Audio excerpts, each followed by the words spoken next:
Wewe vipi wewe? Mbona umechafuka hivyo kama chokola? Umeanza tena kuvuta bangi zako?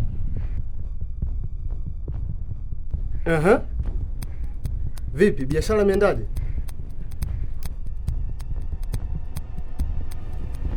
Wewe mbona sikuelewi? Una mdomo au?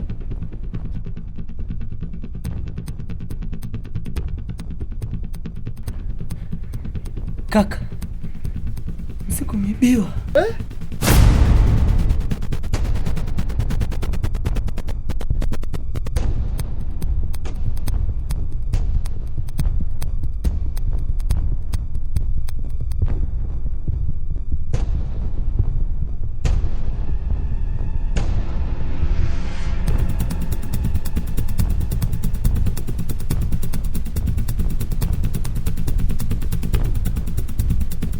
Kiba, kabla sijakubadilikia, naomba uniambie pesa ziko wapi?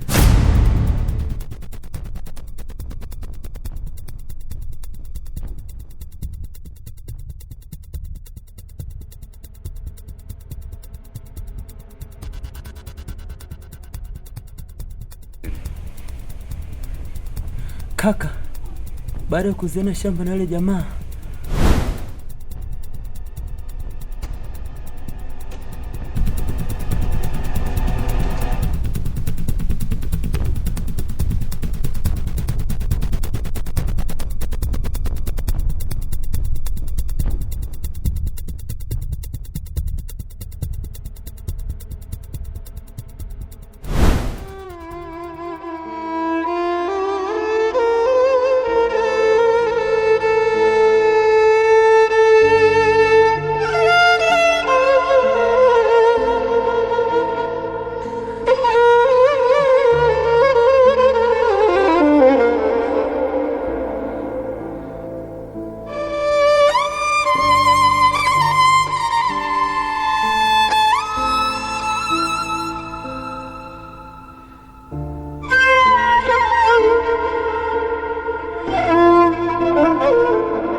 vipi wewe? Mwanangu wewe. Shida ni yote. Afu janje wewe. Wewe tulia wewe. Mwanangu ndio yangu tumeke mikono. Sasa unaje huku sasa? Kwani kwa baba yako hapa? Wewe kwani kwa baba yako ndio unataka sasa blaza? Nenda ghetto. Tumeka mikono sasa. Nenda ghetto unalaje sasa hapa?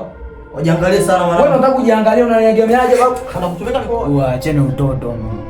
Msifanye kama mpo kwa baba zenu, mwacheni kelele. Sawa.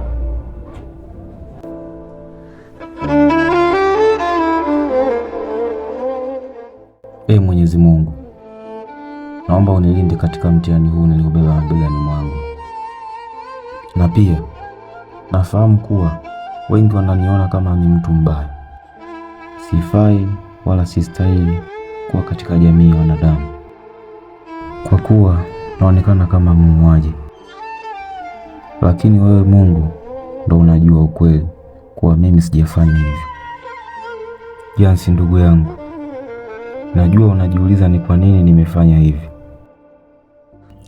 ila nikukumbushe tu, nimefanya haya yote ni kwa sababu ulishawahi kunisaidia kwenye maisha yangu.